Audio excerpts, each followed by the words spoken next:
चलिए, good morning all. शुरू करते हैं हम आज की क्लास। और हमने कल जो किया था उसके आगे को कंटिन्यू करते हैं। हमने कल जो पढ़ा था मूत्र रोगों के, मूत्र दोषों के बारे में या बस्ती दोषों के बारे में, जिसको बाकी सब ने मूत्राघात नाम से वर्णन किया है। अगर चरक का मूत्राघात क्वेश्चन लगता है आंसर, तो वो 8 ही भेद लगते हैं। ठीक है। तो उन्होंने मूत्र को ही मूत्राघात बोल रखा है, वो सूत्र स्थान 19 चैप्टर में। आइए जरा अब आगे। मूत्रोक्साद। देखो, मूत्रोक्साद जो था हमारे पास, मैंने आपको बताया था कि वे मूत्रोक्साद, सुश्रुत ने दो भेद बता रखे हैं, पित्तज और कफज मूत्रोक्साद। देखो, चरक ने क्या बोला है? पित्तम कफो द्वामपिपा बस्तो सहते यदा मारुतेन तदा मूत्रम रक्त पीतम घनम सृजेत। कि भाई, जब बस्ती प्रदेश में बात द्वारा पित्त कफ दोनों दोषों का संघात इकट्ठे हो जाते हैं, तो भाई कैसा मूत्र निकलता है? घन। फिर सदाहम श्वेत सांद्रम बा सर्वेर बा लवण युत्ते, ये मूत्रोक्साद है। इसमें पित्त श्लेषम हरेर जेत, कि वे पित्त कफहर चिकित्सा हमें प्रयोग करनी चाहिए। फिर अगला आता है विदारनाथ। विदारनाथ प्रतिहतम बातो उदावर्तितम यदा पूरेत उदरम मूत्रम तदा तत् अनिमित रुक अपक्तिर मूत्र बिट संग स तन मूत्र जंगरम है। ये मूत्र जठर होगा। हाँ, जंगर लिख दिया इन्होंने। ये मूत्र जठर है शब्द, ठीक है। ये जंगर नहीं है, ठीक है, जंगरम नहीं है, ये मूत्र जठर। जठरम वेद मूत्र विरेचनिकम तत्र चिकित्सा संप्रयुक्त। तो मूत्र जठर क्या है? कि भाई बेगों को रोकने से या फिर उदाव्रत आदि रोग होने की वजह से पूरे ते उदरम, ठीक है, कि भाई ये उदर को भर देता पूरे का पूरा, और इसमें अनियमित रुकजा होती है। इसको क्या बोलते हैं हम? मूत्र जठर। फिर आइए आगे। इसमें मूत्र जठर में इन्होंने क्या बता रखा है? हिंगुर द्वीर उत्तर चूर्ण का प्रयोग करने को बोल रखा है। फिर आइए आगे। अगला आता है मूत्रकृच। मूत्रकृच क्या है? मैंने आपको बताया था कि मूत्रकृच और मूत्र शुक्र एक ही चीज है। बस अष्टांग हृदय और सुश्रुत ने इसको मूत्र शुक्र नाम से वर्णन कर दिया है, लेकिन चरक ने इसको मूत्रकृच नाम से वर्णन किया है। देखिए जरा, मूत्रकृच का कारण। मूत्रितस्य व्यवायातम रेतो बातो दतम च्युतम, कि मूत्र का वेग आने पर जो व्यक्ति बिना मूत्र त्याग किए मैथुन में प्रवृत्त होता है। ठीक है, बात वही है। तो बढ़ी हुई वायु के द्वारा अपने सांस से बहुत शुक्र मूत्र से पहले या पीछे गिरता है, उसे मूत्रकृच कहते हैं। ऐसी कंडीशन जो है, अगली आती है आपकी मूत्रोत्संग। मूत्रोत्संग क्या है? भाई, ख बैगुण्य। ख बैगुण्य मतलब कोई खाली स्पेस रह गया, या फिर जैसे हमारा प्रोस्टेटिक इनलार्जमेंट जो होता है, ठीक है, वैसा वैसा कुछ। अनिल अक्षेपा किंचन मूत्रम च तिष्ठति, कि भाई जो पोस्ट वाइडल रेजिडुअल यूरिन जो बचता है, पीबीआरयू, ठीक है, वही शब्द बोल रखा है कि कुछ यूरिन जो है वो रुका रहता है। मणे संदोष रवेत, ठीक है, बाद में ड्रॉपलेट्स में गिरता है वो। पश्चात, ठीक है, भाई पश्चात अरुकवा अथवा च अति रुका, कि भाई या तो बिना रुझा के होगा वो, या फिर बहुत ज्यादा वेदना के साथ यूरिन पास होगा। मूत्र संगोसा विच्छिन्नम। और इसको भाई मूत्रोत्संग बोलते हैं। सा विच्छिन्नम शेष गुरु शेप साम, इसको गोला कर लेना। कि भाई इसमें गुरु शेप साम इंपॉर्टेंट लक्षण है। कि भाई जो है वो कैसा हो जाता है? हैवीनेस आ जाती है वहां पे, ठीक है। फिर आइए आगे। मूत्रक्षय। मूत्रक्षय कौन से दोष की वजह से है? बात आकृति भवेत वांता मूत्रे शुष्यति संक्षयम, की इसकी वजह से भाई मूत्र क्षय हो जाएगा। किसकी वजह से? जब बात की वजह से मूत्र का शोषण हो जाए। फिर आता है मूत्रातीत। मूत्रातीत क्या है? चिरम धारित मूत्रम त्वरया ना प्रवर्तते। मूत्रातीत क्या है? कि आपको एक बार यूरिन का बेग आया था और आपने उसको होल्ड कर दिया। होल्ड कर दिया तो उसकी वजह से क्या होगा? बड़े लंबे समय तक जब आप यूरिन करने उतरोगे तो क्या होता है? वो यूरिन रुक जाता है। तो ये वही शब्द है, चिरम धार्यते मूत्रम त्वरयो न प्रवर्तते, कि देर तक हमने यूरिन को रोक के रखा, फिर धारा से नहीं निकल पाया। मैं मानस्य मंदम बा मूत्रातीत सा उच्यते, कि जब यूरिन पास करने का टाइम आया तो भाई यूरिन ही नहीं निकल रहा। ये आपके साथ कभी हुआ होगा। फिर आइए आगे बात अश्लीला। बातशील क्या आदमाप्यन बस्ती गुदम रुद्ध्वा वायुश्चल उन्नतम कुर्यात तीव्रम आरती अश्लीला मूत्र बिन मार्ग रोधनी, कि मूत्र का मार्ग भी रोक देती है और मल का मार्ग भी रोक देती है, ये बात अश्लीला है। फिर आइए बात बस्ती, मूत्रम धारितो बस्तो वायु क्रुद्धो विधारणात, कि मूत्र की धारा को रोक लेता है। मूत्र रोध आरती कंडू भीर बात बस्ती कुछ नहीं है, ये इंपॉर्टेंट नहीं है। फिर आइए उष्ण बात कौन सी दोष की वजह से है? देखो, ऊष्मणाम स ऊष्मकम मूत्रम शोष्यम रक्त पीतकम उष्ण बाता, कि भाई हमारे पास पित्त और पित्त के साथ कुपित वायु या पित्त की उष्मा से मूत्र का शोषण करती हुई भाई कठिनता से रक्त या पीत वर्ण का मूत्र त्याग करता है। तो इसको क्या बोलते हैं? बस्ती और मूत्र प्रदेश में वेदना और दाह होती है, इसको उष्ण बात कहते हैं, इसको यूटीआई भी बोलते हैं हम। ठीक है। फिर आइए अगला, बात कुंडली का क्या है? गति संग उदावृतासा मूत्र स्थान मार्ग्यो मूत्रस्य विगुण्यो वायुर्भगन व्यापित कुंडलिनी, इसको हाईलाइट कर लेना। कि मतलब मूत्र की गति को रुकने और गति में रुकावट होने से विगुण वायु ऊपर की ओर गति कर जाती है, जिसकी वजह से वायु मूत्र स्थान मूत्र के मार्ग में भगन व्यापित कुंडली के समान होकर चलते हुए मूत्र की रुकावट कर देती है। फिर इन स्थानों पे क्या होगा? मूत्र बेहंती स्तंभ भंग गौरव पेष्टनम तीव्र रुक और मूत्र बिट संगेर बात कुंडली के तीसा, कि इनका सबका संग हो जाता है, इसको बात कुंडली का रोग कहा जाता है। फिर आइए अगले, रक्त ग्रंथि, रक्तम बात कफात दुष्टम बस्ती द्वारे सुदारुणम, बोला बात और कफ की दृष्टि से भाई रक्त बस्ती द्वार में आकर दारुण ग्रंथि को उत्पन्न कर देता है। ठीक है। और ग्रंथि के द्वारा मूत्र मार्ग के रुक जाने से कठिनता से मूत्र त्याग करता है। और कैसी वेदना होती है? आशमरी समशूलम, इसको हाईलाइट कर लेना। ठीक है। क्या क्या दोष बता रखा है इन्होंने भाई? दांत और कफ से दूषित रक्त बस्ती द्वार में आकर दारुण ग्रंथि, मतलब ये क्लॉटेड ब्लड जो है ये कर देता है, ग्रंथि उत्पन्न कर देता है। ये बात और कफ से दूषित रक्त का मतलब है कि भाई ये ब्लड की क्लोटिंग हुई पड़ी है यहाँ पे। ठीक है। और अश्मरीय संवेदना होती है, इसको रक्त ग्रंथि कहा जाता है। अगला आता है पिट विघात। पिट विघात किसको होगा? रूक्ष दुर्बल दुर्बलियो रूक्ष दुर्बलियो बातेन उदावृतम शकृत यदा मूत्र स्रोत प्रपद्यते बिट संसिष्टम तदा नरा बिड गंधम मूत्रेत, कैसा यूरिन पास कर रहा है वो? स्टूल की गंध का। ठीक है। तो ये इसको आप ये समझ लें कि ये फिस्टुला ट्रैक है, ये जो हमारा इसके साथ बन जाता है। ठीक है। तो ये कैसा यूरिन पास कर रहा है वो? मल की गंध का, मूत्र का त्याग करता है, इसको बिड विघात कहते हैं। और अब लास्ट में आता है बस्ती कुंडल। ठीक है। इसका धूर्त, धूर्त मतलब तेज तेज, अधव, अधव मतलब चलना। ठीक है। तेज तेज चलने से लंघन आयास, लंघन आयास आद अभिघातात प्रपीड़नात् स्वस्थान बस्ती उद्वृता, कि अपने स्थान पे बस्ती उद्वृत उल्टी हो जाती है। ठीक है। स्थूल तिष्ठति गर्भवत, ये क्वेश्चन पूछा गया है। स्थूल तिष्ठति गर्भवत, कि भाई बस्ती अपनी जगह पे उल्टी हो जाती है बड़ी तेज से चलने से, लंघन करने से, आयास से या अभिघात से या पीड़न की वजह से अपने स्थान से बस्ती उद्वृत हो जाती है, उल्टी हो जाती है और गर्भ की तरह बैठ जाती है। शूल स्पंदन दाह आर्तो बिंदु बिंदु स्रव्यति, इस रेफरेंस को मार्क कर लेना कि भाई शूल स्पंदन दाह के साथ ये बिंदु बूंद बूंद करके यूरिन को पास कर रहा है वो। फिर पीड़तस्तु सृजेद दारम संस्तंभ बेष्टन आरतीमानम, कुछ नहीं है। फिर बस्ती कुंडलम आहु गौर शस्त्र विशोपमम, इसको रेफरेंस को मार्क कर लेना, ये इंपॉर्टेंट है। ठीक है। घोर शस्त्रम विशोपहम। ठीक है।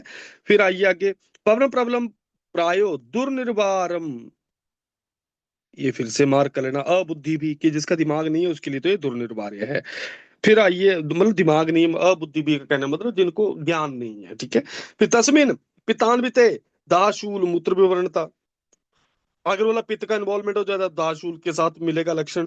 अगर श्लेष्मा का हो जाएगा तो गौरवम शोभ स्निग्ध मूत्र घनम।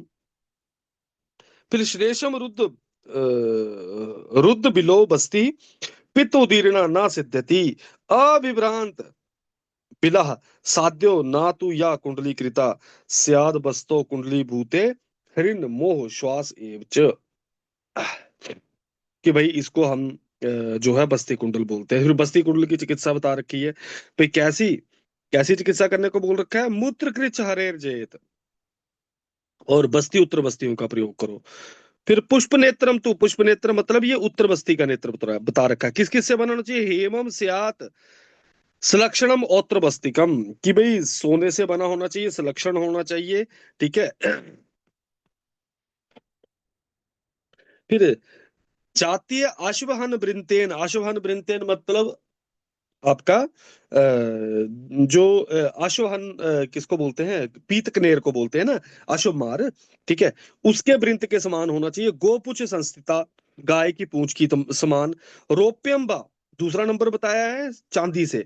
सरसब छिद्रम, भाई सरसों का छिद्र होना चाहिए। द्विकर्णम, हमने नॉर्मल बस्ती का कितने कर्णिकाएं पढ़ी थी, तीन कर्णिका। हमने ऐसे करके पढ़ा था ना, नॉर्मल बस्ती नेत्र, अंगुष्ठ मूल है, अग्रभाग निष्ठिका अंगुली के समान, और बीच में तीन कर्णिकाएं। क्लियर है। लेकिन उत्तर बस्ती में कितनी कर्णिकाएं हैं, दो कर्णिकाएं। और कितने अंगुल लंबा बताया है, द्वादश अंगुलम, ठीक है। इसको गोला करना, कितने अंगुल लंबा बताया है, 12 अंगुल। फिर आइए, तेन आजा बस्ती युतेन स्नेह से अर्धपलम नयेत, कितना इन्होंने भाई स्नेह डालने को बोल रखा है उत्तर बस्ती में, आधा पल, यथा अ, वयो विशेषण स्नेह मात्रम विकल्प व्यवहार, की एज के अकॉर्डिंग भी हम इसकी स्नेह की विचारणा कर सकते हैं। तो उत्तर बस्ती का सीधा बताया, पहला उत्तर बस्ती किससे बताया है, हेम से या सोने से बना हुआ, सोने से बना हुआ जो है वो संलक्षण होगा, ठीक है। दूसरे नंबर पे ये जाति, जाति बोलते हैं किसको, भाई आपका चमेली को जाति, और अशुभान, अशुभान बोलते हैं पीत कनेर को, ठीक है। इनके मतलब अशुमार, ठीक है, इनके वृंत के होना चाहिए, गोपुछ के समान होना चाहिए। और आगे इन्होंने बता रखा है कि भाई चांदी वाला जो है ये होना चाहिए, इसमें सरसब छिद्र होना चाहिए, कर्णिका सब में दो होनी चाहिए। कितनी लेंथ बता रखी है उत्तरस्ती की, उत्तरस्ती की लेंथ बता रखी है इन्होंने 12 अंगुल, ठीक है। तेन आजा बस्ती युतेन, की आजा बस्ती के साथ इसको भाई प्रयोग करना है हमें, भाई बस्ती, बस्ती जो पुटक है हमारा वो आजा बस्ती का होना चाहिए। और इसमें स्नेह की मात्रा कितनी बता रखी है, आधा पल। अब अगला आता है आपका कि भाई उत्तर बस्ती देने की विधि। उत्तर बस्ती देने की विधि की जब बारी आती है दोस्तों,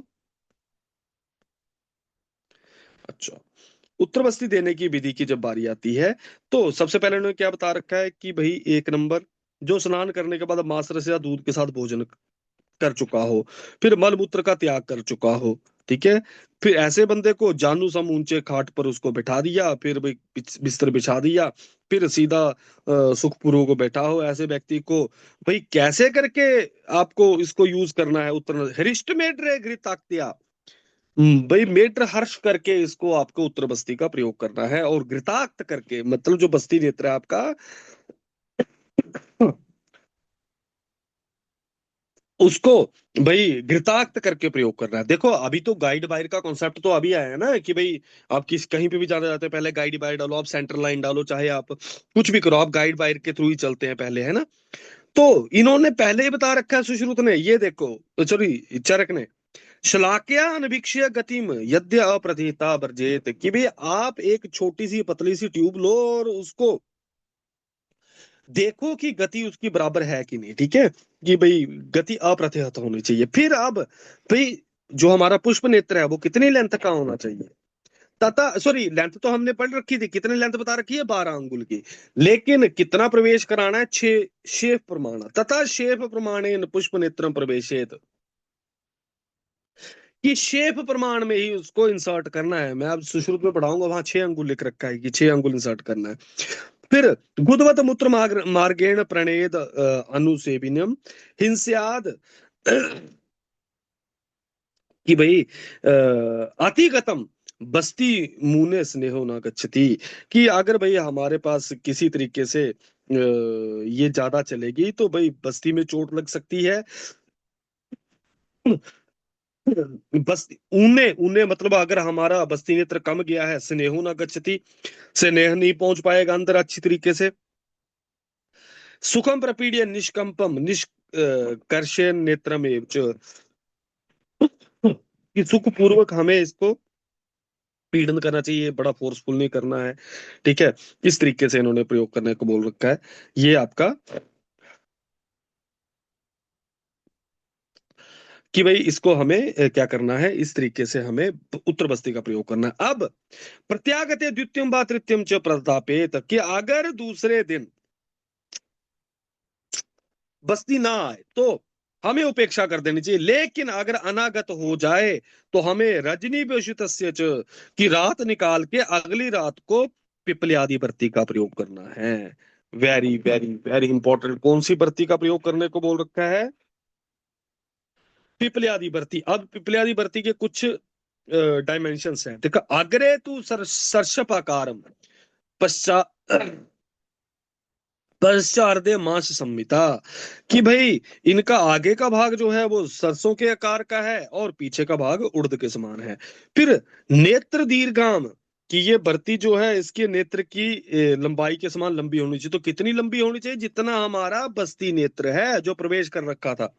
घृताभ्यक्तम सुकुमार, कि भाई ये घृताभ्यक्त करके सुकुमार नेत्रवत मूत्रनाड्याम तु पायो च अंगुष्ठ संहिताम, कि अंगूठे के समान इसको भाई सेवन इसको करने को बोल रखा है। ये क्या करता है कि भाई ये जो स्नेह अंदर रुक गया है इसको निकालने में काम आता है। फिर आइए आगे, उत्तर बस्ती का समय। स्त्री नाम आर्तव काले तु प्रतिक्रम तथा आचरेत, कि भाई इनको कब करने को बोल रखा है? आर्तव काले। हिंदी में कुछ और लिखा है लेकिन हमें श्लोक वाला याद रखना, ठीक है। गर्भासन सुखम स्नेहम तद आदते ही अपावृता, कि भी ऐसी कंडीशन में गर्भासा नाम सुखम स्नेहम तदा आते ही अपावृता, कि भाई इसमें ऐसी कंडीशन में बढ़िया से स्नेहन भी हो जाता है और मुख भी, योनि का मुख खुला रहता है, गर्भाशय का मुख, सॉरी। गर्भम योनि तदा शीघ्रम जीते गृहणाति मारुते, और इस तरीके से बात का बढ़िया से निकल जाता है। फिर योनि शूलेषु तिब्रेषु योनि व्यापत अचरिक तरह प्रसरवती मूत्रम च बिंदु बिंदु स्रवती, इसको रेफरेंस को फिर से मार्क करना। ऐसा ऐसा हमने कहाँ पे पढ़ा? और ये वाले में, ठीक है, मिला आपको शूल स्पंदन दहार तो बिंदु बिंदु स्रवती बस्ती कुंडल में। और यहाँ पे भी क्या आ गया कि भाई अगर ऐसी कंडीशन हो तो भाई हमें उत्तर बस्ती देनी है, बिंदु बिंदु स्रवती वाली कंडीशन हो तो स्त्रियों में, तो हमें भाई क्या देने को बोल रखा है? उत्तर बस्ती का प्रयोग करने को बोल रखा है। फिर स्त्रियों में उत्तर बस्ती के पुष्प नेत्र का प्रमाण। पुष्प नेत्र प्रमाणम तू प्रमदाम 10 अंगुलम, भाई मेल्स में कितना बताया था उन्होंने? मेल्स में बताया था 12 अंगुल, फीमेल्स में कितना बताया है? 10 अंगुल। अब इसमें मेल्स में कितना प्रवेश बताया करने को? 6 प्रमाण। लेकिन स्त्रियों में अलग अलग बता रखा है, देखो। मूत्र स्रोत परिणाम, कि पहला तो हम मूत्र बह स्रोतस में देंगे इसको, दूसरा हम अपत्य मार्ग में देंगे। क्लियर है? दोनों मार्गों में मूत्र बस्ती का प्रयोग करेंगे ना। तो बोला मूत्र बह स्रोतस जो है इसका परिणाम होना चाहिए मुद्ग स्रोत अनुबाही च, और मुंह का दाना निकलना चाहिए, इतना इसका छिद्र होना चाहिए। फिर अपत्य मार्गम नारीणाम विद्ये चतुरंगुलम, अपत्य मार्ग में कितना डालने को बोल रखा है? 4 अंगुल इस बस्ती नेत्र को, 2 अंगुल मूत्र मार्गे, और बाल्यास्तु 1 अंगुलम।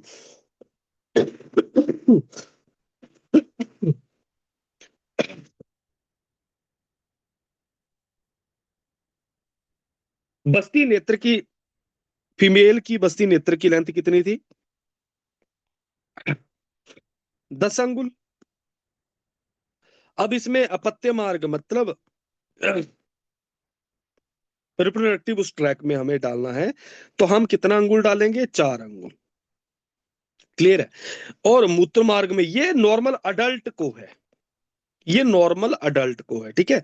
ये मूत्र मार्ग अगर अडल्ट स्त्री है, ठीक है, तो उसको तो हम 2 अंगुल डालेंगे। अगर बाला स्त्री है, ठीक है, तो उसको 1 अंगुल डालने को बोल रखा है। ये मूत्र मार्ग की बात की गई है। बाला या तू 1 अंगुलम किसकी बात की गई है? मूत्र मार्ग की, ठीक है। शारंगधर ने भी यही बता रखा है। सेम यही इतने इतने अंगुल वाला ही सारी चीजें बता रखी है शारंगधर ने भी। फिर आइए आगे आप, स्त्रियों में उत्तर बस्ती देने की विधि। उत्तर बस्ती देने की विधि क्या बता रखी है? उत्ताना शयनानाम सम्य संकोचे स्कथनी, कि उत्तान शयन करके भाई लिथोटॉमी पोजीशन पे लेटा दो। फिर आगे अथास्य, इसके बाद क्या करने को बोल रखा है? प्रणेद, ठीक है, अथास्य प्रणेद नेत्रम अनुवंशगतम सुखम द्वित्रिश्चतुर्रीति स्नेहो अहोरात्रेण योजेत, कि दिन में 2 या 3 या 4 बार स्नेह का प्रयोग किया जाना चाहिए। यदि उत्तर बस्ती का स्नेह ना निकले तो कौन सी बर्ती का प्रयोग करना है? जो पीछे बर्ती का प्रयोग किया था, कौन सा वाला? पिपले आदि बर्ती का प्रयोग करो। फिर भाई स्नेह की मात्रा बढ़ाते हुए 3 दिन तक उत्तर बस्ती का प्रयोग करना है। तो त्रिरात्रम कर्म कुर्वीत स्नेह मात्रम विवर्धते, वेरी वेरी वेरी इंपॉर्टेंट। कितनी रात्रि तक इन्होंने बताया है? 3 रात्रि तक। अनेन एव विधिना विधिना विधानेन कर्म कुर्यात पुनस्त्रेहात, कि भाई इस तरीके से फिर 3 दिन रुक के फिर 3 दिनों के बाद इसको फिर से आपने यूज करना है। तो हमारा सीक्वेंस क्या बना? भाई 3 दिन करो, 3 दिन रुको, फिर 3 दिन आगे करो। इस तरीके से हमारा सीक्वेंस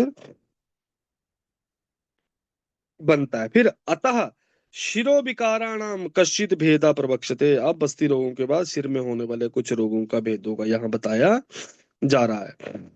फिर आइए, सिर के रोगों का वर्णन जब बारी आती है तो बेटा यहाँ पे शंखक आदि रोगों का वर्णन हमें देखने को मिलता है। सबसे पहले आओ शंखक पे। रक्त पित्त अनिल दुष्टा शंख देशे विमूर्छिता। कौन कौन से दोष है? रक्त भी है, पित्त भी है, बात भी है। तो हम इसको ऐसे भी याद कर सकते हैं, PBR, पित्त बात और रक्त। ठीक है। तीव्र शंख देशे विमूर्छिता, तीव्र रुक दाह रागम ही शोभम कुर्वन्ति दारुणम, सा शिरो विश्वत बेगी, कि भाई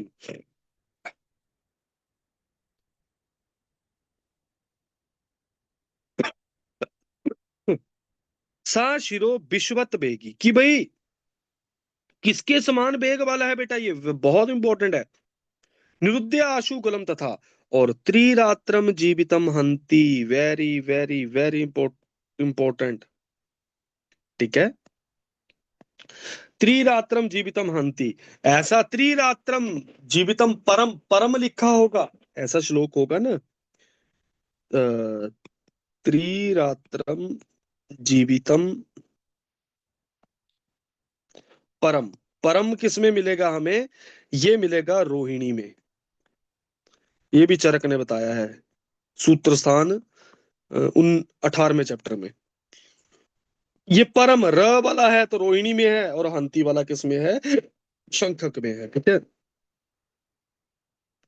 परम त्रिहात जीती चेता प्रत्याख्य चरेत क्रियाम, कि भाई इसको प्रत्याख्य समझ के ही चिकित्सा करो। और शिरो बिरेक सेक आदि सर्पम विसर्पनुत। ठीक है। तो इसको ऐसा बता रखा है। फिर आइए आगे, अगला आता है आपका अर्धावेदक। अर्धावेदक में दोष क्या बता रखा है? रूक्षात अति अध्यशनात, कि भाई रूक्ष भोजन करने से, ज्यादा भोजन करने से। ठीक है। पूर्वम बातम अभिशाय, कि पूर्वी वायु का ज्यादा सेवन करने से, अभिशाय का ज्यादा सेवन करने से, और मैथुन का ज्यादा सेवन करने से। भाई वेग संधारणात आयास व्यायाम में कुपितो नीला, इन सारे कारणों से बात दोष प्रकोपित हुआ, कि भाई ज्यादा रूक्ष भोजन करने से, अधिक भोजन करने से, फिर पूर्वी वायु का सेवन ज्यादा करने से, भाई अभिशाय मतलब ओस का ज्यादा सेवन करने से, मैथुन का, आयास का, भाई वेगों को रोकने से, व्यायाम का, इन सारे कारणों से बात प्रकोपित हुई। केवलो सा कफो व अर्दम, तो इसमें दोष क्या हुए? बात और बात कफ। ठीक है। या तो केवल बात दोष प्रकोपित हुआ, या फिर सा कफो वह अर्दम गृहता शिरस्तता, कि भाई ये आधे सिर को ग्रहण कर लेगा। बात या बात कफ दोष होता है किसमें? अर्धावेदक में। फिर कहाँ वेदना हो रही है? मन्या, ठीक है, मन्या पीछे। फिर भ्रू, शंख, कर्ण, अक्षी, ललाट, अर्धे अति वेदना। फिर शस्त्र आरणी निभाम कुर्यात तीव्रम स और भेद का, कि ये शस्त्र आरणी के समान, इसको रेफरेंस को मार कर लेना, ठीक है, ये शस्त्र आरणी के समान। फिर आइए आगे, विनाश किसका कर देता है, नयनम बा अथवा श्रोतम अति वृद्धो विनाशेत, कि किस किस का विनाश कर देता है ये, अगर ज्यादा बढ़ जाए तो नयन और श्रोतस, श्रोत्र इन दोनों का नाश कर देता है। ऐसी कंडीशन में चिकित्सा क्या बता रखी है, चतुस्नेहम उत्तमा मात्रा शिरोकाय विरेचनम, कि ऐसी कंडीशन में हम चिकित्सा क्या करेंगे, चारों स्नेहों का उत्तम मात्रा का प्रयोग करो, शिराकाय विरेचन करो, नाड़ी स्वेदन, घृतम जीर्णम बस्ती कर्म अनुवासनम, फिर उपनाह शिरो बस्ती दहनम च अत्र शस्यते, वेरी वेरी वेरी इंपॉर्टेंट, और प्रतिशयाय शिर रोग या उदिष्टतम चिकित्सतम, और किसके समान चिकित्सा बताई है, प्रतिशय रोग के समान, ठीक है, प्रतिशय रोग के समान चिकित्सा करने को बोल रखा है। और शिरो रोग की जो चिकित्सा बता रखी है वो सारी की सारी अर्धाभेदक में, तो अर्धाभेदक में इन्होंने क्या बताया कि चारों स्नेहों की उत्तर मात्रा का प्रयोग करो, दूसरे नंबर पे शिरो और काय विरेचन का प्रयोग करने को बोल रखा है, तीसरे नंबर पे नाड़ी स्वेदन, और नाड़ी स्वेदन के बाद इन्होंने जीर्ण घृत का प्रयोग करने को बोल रखा है, जीर्ण घृत मतलब पुराना घी का प्रयोग करने को बोल रखा है, फिर भाई बस्ती और अनुवासन का प्रयोग करने को बोला है, फिर उपनाह शिरोबस्ती और दहन कर्म, इंपॉर्टेंट है दहन कर्म, ठीक है, दहन कर्म इन्होंने यहाँ पे करने को बोल रखा है, प्रतिशय शिरो रोग के समान चिकित्सा करने का। फिर आइए अगला, सूर्यावर्त, सूर्यावर्त रोग में कौन सा दोष बता रखा है, देखो, संधारणात अजीर्णात, अजीर्णाद्य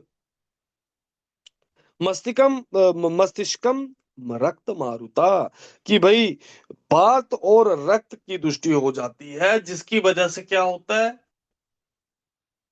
दुष्टो दूषित तत् दुष्टम ताभ्याम विमूर्छितान, कि भाई इससे दूषित होकर सूर्य उदय, ठीक है, अंशु संताप संतापाद द्रवम विशंदते शने ततो दिने शिराशूलम दिन वृद्ध्या विवर्धते, कि भाई दिन में शिराशूल शुरू होता है और दिन बढ़ने के साथ साथ ये बढ़ता जाता है, यही है इसका। फिर दिन क्षय तथा अस्त्याने मस्तिके संप्रशाम्यति, बोला जैसे जैसे दिन होगा खत्म, हमें पता ही है ना कि भाई जैसे जैसे दिन खत्म होता जाता है वैसे वैसे ये शांत होता जाता है ना, पेन। फिर आइए आगे, भाई सूर्याव्रतम सा तत्र सियात सर्पिर उत्तर भक्ति कम, खाना खाने के बाद उसमें घी खिलाओ, एक नंबर।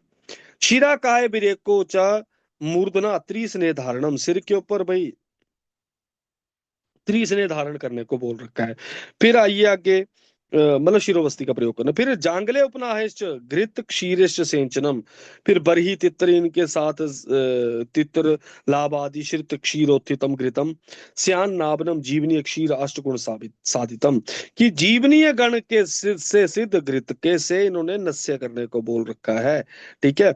तो हमारे पास इसमें दोष कौन सा आया, बात और रक्त दोष आया, ठीक है, बात और रक्त दोष आया, और इन्होंने इसकी चिकित्सा सूत्र जो बता रखा है वो क्या है, भाई खाना खाने के बाद घी खाओ, सर्पिर उत्तर भक्तिकम, दूसरे नंबर पे शिराकाय विरेचन, फिर उसके नंबर पे, उसके तीसरे नंबर पे मूर्धा स्नेह धारण करने को बोल रखा है, कैसे स्नेह, तीनों स्नेह धारण कर लो।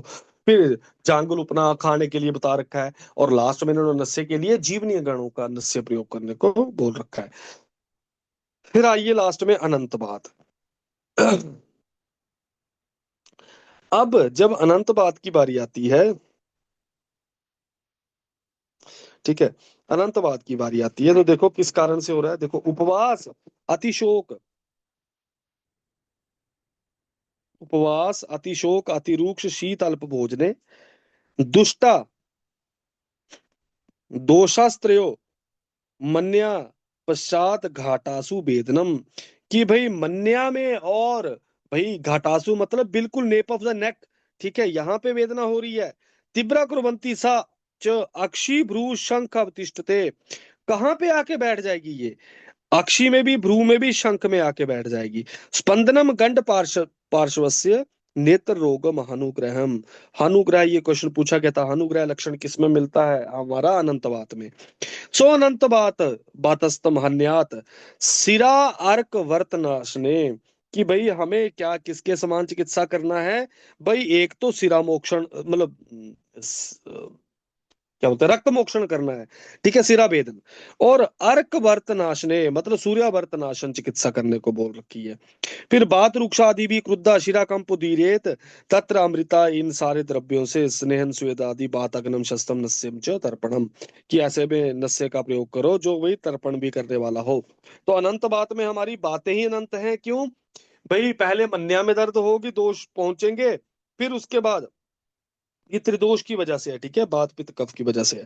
भाई पहले तो ये मन्या में पहुंचेंगे, फिर घाटासु वेदनम, फिर भ्रू शंख, ये यहाँ पे अक्षि भ्रू शंख इन सारी जगहों पे बैठा रहेगा ये। फिर स्पंदनम गंड पार्श्वस्य, कि गंड पार्श्व में यहाँ पे स्पंदन होगा। और नेत्र रोगम हनुग्रहम, और उसको नेत्र रोग होंगे और हनुग्रह हो जाएगा। फिर आगे सो अनंत बातम, इसको भाई अनंत बात बोला गया, इसमें सिरा मोक्षण कराओ, सूर्य वर्तनाशक चिकित्सा कराओ। फिर भाई अमृता बला ये सारे के सारे द्रव्यों को इकट्ठा किया, इनका स्नेहन प्रयोग कराओ, फिर भाई स्वेदन का प्रयोग करा के, और एंड में इन्होंने नस्य का प्रयोग करने को बोला है। फिर आइए नस्य के बारे में वर्णन शुरू होता है। नस्ता कर्म च कुर्वीत शिरो रोगेशु शास्त्र विदा, कि नस्ता कर्म कराना है शिरो रोगों में, ऐसा शास्त्रों में बोला गया है। द्वारम ही शीर्षो नासातेन, ये रेफरेंस पूछा जाता है। द्वार, द्वारम ही शीर्षो, ठीक है, द्वारम ही शीर्षो, ये बड़ा इंपॉर्टेंट है ये। नासा ही शीर्षो द्वारम, ऐसा होगा तो ये अष्टांग का है। नासा ही शीर्षो द्वारम,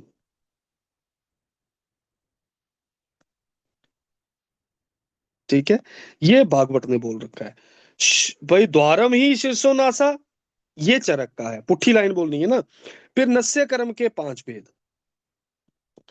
नावनम, अपीड, धमापन, धूम, प्रतिमर्श, ठीक है। तो ये कौन कौन से हैं हमारे पास? नावन, अपीड, धमापन, धूम, ठीक है, और धूम और आपका प्रतिमर्श,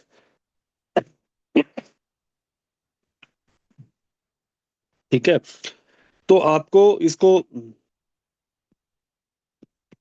याद रखना है कि भाई ये इसके कितने भेद बता रखे हैं, नस्य के पांच भेद बता रखे हैं यहाँ पे। फिर आइए नावन के दो भेद। स्नेहनम शोधनम च एव द्विविधम नावनम स्मृता, कि इसमें से नस्य के कितने भेद, इस नावन के कितने भेद हैं? इसके दो भेद हैं। कौन से दो भेद हैं? ये स्नेहन और शोधन। फिर आइए आगे, अपीड़न के भी दो भेद हैं, शोधन और स्तंभन। शोधना स्तंभन स्याद अपीडो, ये याद रखना है आपको शब्द, ठीक है। फिर आगे आता है आपका चूर्णस्य, चूर्णस्य आदमापनम तद्धि देह स्रोतो विशोधनम, कि जो दमापन नस्य है उसमें हम किसका प्रयोग करेंगे दोस्तों? चूर्णस्य दमापनम, कि चूर्ण का प्रयोग करेंगे हम दमापन नस्य में। और आगे आता है आपका तद्धि देह स्रोतो विशोधनम, ये शरीर और स्रोतस दोनों का विशोधन करता दमापन नस्य। विज्ञ त्रिविदो धूमा प्रागुप्ता शमनादि का। और अब ये जो, ठीक है, ये इसके भी दो भेद थे, इसके कितने भेद हैं? तीन।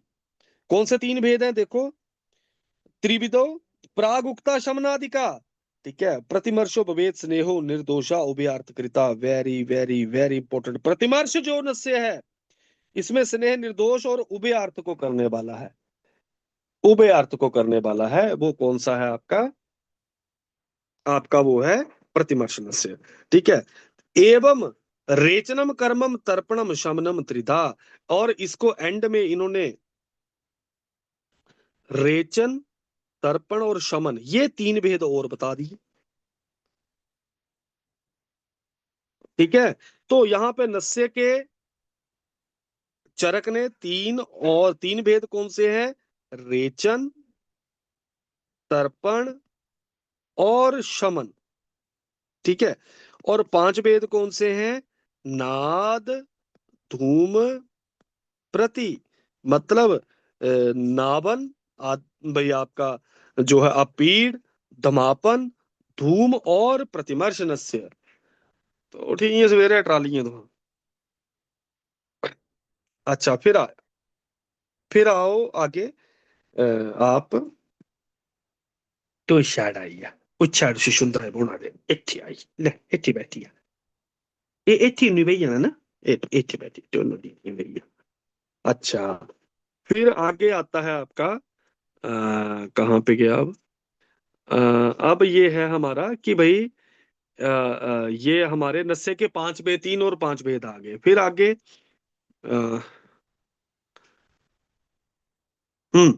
विरेचन नस्ये का प्रयोग। अब देखो हमने तीन प्रकार के वहां पे नस्यों का एक पढ़ा था। अब विरेचन नस्य क्या है? स्तंभ सुप्ति। देखो देखो विरेचन नस्य का मतलब है जहां पे भी मैंने आपको बताया ना विरेचन नस्य का मतलब है शिरो विरेचन दोस्तों। और एक नस्य होता है एक शिरो विरेचन होता है। शिरो विरेचन हम कौन सी कंडीशन में इस शब्द को यूज करेंगे जहां पे भी हमें कफ को हटाना है वहां पे शिरो विरेचन शब्द आता है। जहां पे हमें बात दुष्टि को सेटल डाउन करना है वहां पे हम नस्य शब्द प्रयोग करेंगे। क्लियर है? अब देखो स्तंभ सुप्ति गुरुत्वा श्लेष्मिका ये शिरोगता आपको मोटा मोटा पता चल गया कि जिसमें स्तंभ हो स्तंभ हो सुप्ति हो गुरुत्वा हो कफज रोग हो वहां पे शिरो विरेचन करेंगे। क्लियर है? वातात्मक रोग हो गए शिराकंप होगा तो इसमें क्या करेंगे नस्य कर्म नस्ता कर्म। और रक्त पित्त आदिशु रोगेशु शमनम नस्य पिच्छते कि भाई उसमें हम कौन सा नस्य प्रयोग करेंगे जहां पे रक्त पित्त आदि रोग ये जो हमने तीन प्रकार के ये नस्य पढ़े ना रेचन तर्पण और शमन। तर्पण को ही नस्य बोला जाता है ठीक है। और इसको जो शमन नस्य है ये बात आदि दोषों में प्रयोग करेंगे। दमापनम धूमपानम च यत तथा योगेशु शस्यते। फिर आइए आगे आप शिरो विरेचन की विधि। बोला कि शिरो विरेचन की विधि क्या बता रखी है इन्होंने कि जो बोला कि हमने शिरो विरेचन की औषधियां पड़ी थी विमान स्थान में ठीक है। उनको वही चूर्ण बनाकर नस्य के लिए उन्हीं औषधों का स्नेह पकाकर विरेचन के लिए दे। ठीक है। आइए जरा पर नस्य की विधि। जो व्यक्ति मलमूत्र के बेगों को त्याग कर चुका एक नंबर जो सूर्योदय से पहले मध्याह्न में भाई अच्छे बिस्तर युक्त खाट पर उत्तान सोया हो उसका सिर नीचे होना चाहिए पैर ऊपर उठे हुए होने चाहिए। ठीक है। इस प्रकार शयन किए हुए व्यक्ति में नासिका छिद्र में तर्पण स्नेह का प्रयोग बुद्धिमान चिकित्सक करे। फिर आगे यदि शिरा प्रदेश नीचे की ओर ना हो तो नस्य में प्रयुक्त द्रव्य जो है शिरा गुहा में प्रवेश नहीं कर पाता। यदि ज्यादा नीचा हो जाए तो मस्तुलुंग में ही रुक जाता है। ये क्वेश्चन पूछे जाते हैं कि अगर अत्य अवाक अवाक बोलते हैं बेटा नीचे की तरफ सिर करना ज्यादा नीचे की तरफ सिर हो जाएगा तो मस्तुलुंगम अवतिष्ठते नस्य जो है मस्तुलुंग में ही फंसा रह जाएगा। इसलिए सोए हुए व्यक्तियों की सिर की शुद्धि के लिए पहले सिर का स्वेदन करें। जब सिर का स्वेदन भली प्रकार से हो जाए तो बाम हाथ के अंगूठे से नासिका को ऊपर उठाएं।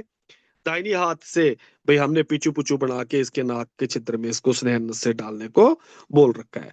फिर आइए आगे आप इसके बाद नासिका में स्नेह देने के बाद फिर से स्वेदन क्वेश्चन में पूछा गया है।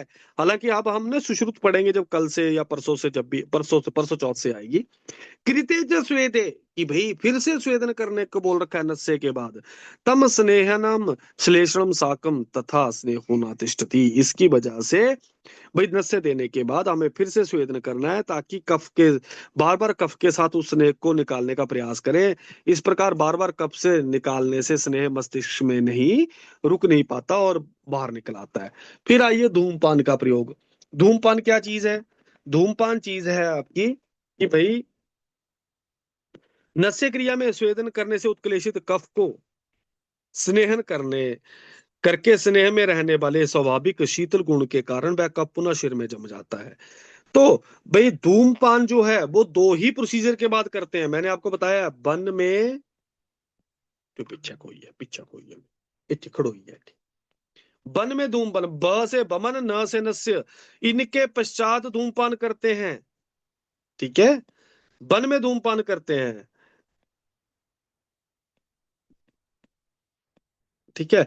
तो इनके पश्चात धूमपान करते हैं बमन और नस्य के पश्चात। तो ये धूमपान करने का बताया हुआ जमा हुआ कफ जो है कर्ण मन्या गल आदि अनेक रोगों को उत्पन्न कर देता है। इसलिए नस्य कर्म करने के बाद कफ को नष्ट करने के लिए धूम का प्रयोग करना चाहिए। फिर धूम पीने के बाद हितकर आहार का सेवन निवास स्थान पे रहो वो जो पंचकर्म के बाद कार्य करते हैं। ये अपीड़ नस्य की विधि है, यही विधि प्रथमन नस्य की है। लेकिन इसमें हमें प्रथमन नस्य में क्या एक बड़ा इंपॉर्टेंट, तथा षट अंगुली नाड़िया, ये रेफरेंस पूछा जाता है कि प्रथमन नस्य में हम चूर्ण का प्रयोग करते हैं ना, चूर्ण को हम क्या करते हैं, अभी पाइप लेते हैं, एक नाक के अंदर यहाँ रख के जोर से हवा मारते हैं, ठीक है। तो इन्होंने जो नलिका है उसकी लेंथ कितनी बता रखी है, षट अंगुलिया, 6 अंगुल लंबी होनी चाहिए। और इसको भैया हमने प्रथमन नस्य देने को बोल रखा है। फिर नस्य के पश्चात सेवनीय विधि, क्षीर का विरेचन हो जाने पर भाई आलस्य रहित चिकित्सक को गर्म जल पिलाने के बाद भाई गर्म जल पीने को बोल दिया। फिर भाई रोगी को निवास स्थान पर रखें। फिर शिरो विरेचन से शुद्ध हुआ मनुष्य जो है कुपी या जो दोष कुपित हो रहा है, ठीक है, उसके अकॉर्डिंग इन्होंने चिकित्सा करने को बोल रखा है। और कुछ नहीं है। कफनाशन विधि का प्रयोग, कि यदि अजीर्ण अवस्था में अर्थात भोजन न पचने पर भोजन के करने के शीघ्र ही बाद में जल पीने के बाद तथा दुर्दिन में, ठीक है, नूतन प्रतिशय में स्नान कर लेने के बाद, स्नेहपान करने के बाद, अनुवासन देने के बाद नस्य और स्नेहन का प्रयोग किया जाए तो कफजन्य अनेक रोग हो जाते हैं। तो ये इन्होंने सारी कंडीशनें बता दी हैं। ये कफज रोग कौन सी कंडीशन में होगा, जब अजीर्ण है भाई, जल पिया हुआ है, दुर्दिन है, नूतन प्रतिशय है, स्नान किया है, स्नेहपान करने के बाद, इन सारी कंडीशनों में तीक्ष्ण उष्ण कफनाशक अनेक विधियों का प्रयोग करना चाहिए। गर्भिणी में नस्य विधि, क्षीण देह वाले व्यक्तियों में विरेचन करने के बाद गर्भिणी में व्यायाम से श्रांत पिपासा से पीड़ित में रूक्ष नस्य का प्रयोग करने से, कि भाई इन सारे कंडीशन में जो पहले एक क्षीण देह वाला है जिसको विरेचन दे दिया, जो गर्भिणी है, व्यायाम से श्रांत है, ठीक है, इसको रूक्ष नस्य का प्रयोग करने से कुपित हुई वायु अपने अनेक रोगों को उत्पन्न करती है। ऐसी दशा में बातनाशक सभी स्नेह ब्रीहण स्वेदन आदि विधियों का प्रयोग करना चाहिए। विशेषकर गर्भिणी को नस्य देने पर बात रोग हो जाए तो विशेष करके घृत और दुग्ध का प्रयोग करना चाहिए। वेरी वेरी वेरी इंपॉर्टेंट, ठीक है। ये क्वेश्चन पूछा गया है कि गर्भिणी को अगर हो जाए तो किसका प्रयोग करना है, घृत और दुग्ध का प्रयोग, ठीक है, ये क्वेश्चन पूछा गया है। ये गर्भिणी को नस्य देने पर यदि बातज रोग हो जाए तो विशेष करके घृत और दुग्ध का प्रयोग। तिमिर रोग की उत्पत्ति कुछ नहीं है, ज्वर और शोक आदि से संतप्त पुरुषों में मद्य पीने वाले पुरुषों के नस्य में तिमिर रोग उत्पन्न हो जाता है। ऐसे में रूक्ष शीतांजन का प्रयोग और पुटपाक प्रयोग से तिमिर रोग को दूर करना चाहिए। फिर आइए आता लास्ट में प्रतिमर्श नस्य, स्नेहनम शोधनम च द्विविधम नाभनम हितम नाभनम मतम, कि भाई तू सुन रहे मेरे कने कने घूमी याद स्ने ओए यार, स्नेहन शोधन द्विविधम नाभनम मतम, ठीक है। प्रतिमर्शस्तु नस्यार्थम करोति च ना च दोषवान, नस्तम स्नेह अंगुली दद्यात प्रातार निशी च सर्वदा, इसको रेफरेंस मार्क कर लेना कि सुबह शाम कभी भी दे सकते हैं। ये ऐसा कौन सा नस्य है, प्रतिमर्श नस्य है, ठीक है ना। उच्छेद रोगाणाम प्रतिमर्शम साधारण कृता, कि भाई ये प्रतिमर्श नस्य स्वस्थ पुरुषों के प्रतिदिन प्रयोग करना चाहिए, इसके सेवन से सिर ये सारे बलवान होते हैं, ठीक है। और इस तरीके से आपका सारा का सारा ये चैप्टर खत्म होता है। तो हमारे पास ये 9th चैप्टर खत्म हुआ, त्रिमर्मीय सिद्धि अध्याय। फिर ये जो है 10 11 हम कल चैप्टर कल करेंगे, 10 10th और 11th को, है ना। 12वें को हम परसों करेंगे। तो आज के लिए इतना ही दोस्तों, till then take care, bye bye, have a good day. ओ गंदी है, यही क्या